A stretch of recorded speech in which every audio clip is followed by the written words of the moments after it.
அனைவருக்கும் வணக்கம். நமக்கு இந்த பதிவில பார்க்கும்போது பார்த்தீங்க அப்படின்னா, நாமளே வந்து ஒரு ஏவலா இருந்தாலும் சரி, ஒரு செய்வனா இருந்தாலும் சரி, அது ஒரு கணிப்பு முறை. பூஜை அப்படின்னா நம்ம செய்வன எவ்வளோ பெரிய செய்வன வச்சிருந்தாலும் சரி, நமக்கு ஏவல் வச்சிருந்தாலும் சரி, இந்த விடுதியில வந்து வீட்ல வந்து விபூதி மஞ்சள் பூசிட்டு போயிட்டாங்க.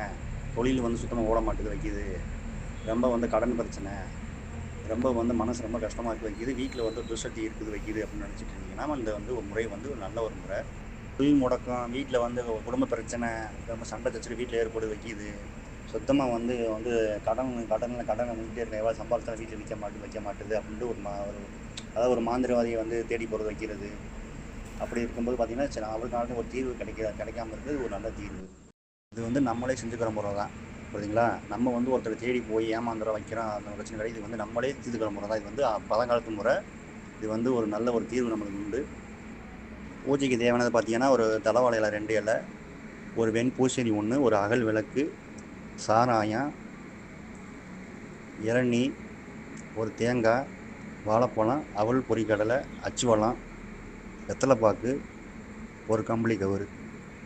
இது பார்த்தீங்க அப்படின்னா, இது அமாவாசை, பௌர்ணமி தான் பண்ணுற மாதிரி இருக்கும். இந்த பூஜை வந்து 3 அமாவாசை, 3 பௌர்ணமி பண்ணுற மாதிரி இருக்கும். இந்த பூஜை வந்து இது நமக்கு நம்மளே பண்ணுற பூஜை தான்.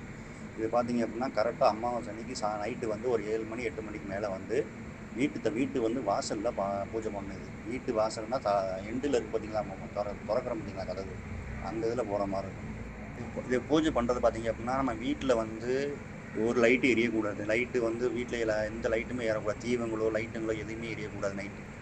அமாவாசை அன்னைக்கு வந்து எந்த ஒரு இதுவும் ஏறக்கூடாது. 2வது பார்த்தீங்க அப்படின்னா, நான் பூஜை போடும்போது வந்து வீட்டில் தங்கவே கூடாது. வீட்டில் தங்கியிருந்தோம்னா நம்மளுக்கு வந்து வேறு மாதிரி நடக்கும். அதனால் வந்து வீட்டில் பூஜை பண்ணும்போது வந்து எண்டில் வந்து யாருமே அந்த அன்னைக்கு மட்டும் நைட்டு மட்டும் வீட்டில் பூஜை நடக்கக்கூடாது. கதவெல்லாம் பூட்டிட்டு எண்டில் வந்து ஒரு லைட் எரியாமல் வந்து வெளியில் வந்து எண்டில் வந்து போகிற மாதிரி இருக்கணும் பூஜை.